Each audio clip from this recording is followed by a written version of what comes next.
Never will eternal nature lie without a poet's or a painter's eye.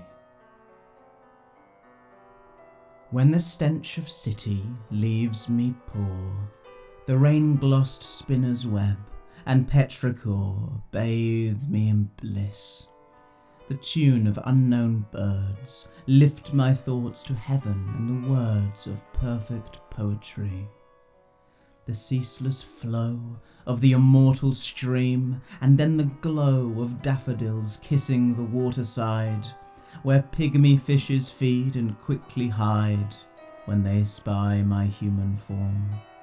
Every part of the tapestry stills my longing heart and fills my higher thought. So I leave the world of our possession, where to thieve is thought a great success, where cruel spite snips the thread of gentleness and night is for the lustful pillager. I go to the forest, to the mother, to know the antithesis of gloom, far away from the strident sounds. But first I say a deep apology. Thou must please forgive my absence from thy wood.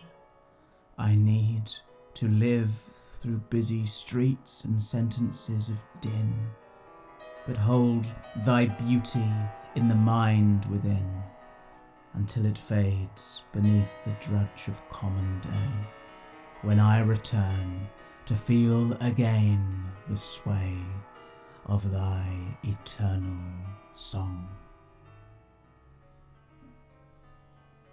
Thank you for watching. Please subscribe to the channel and share the video. Poetry from the Shires.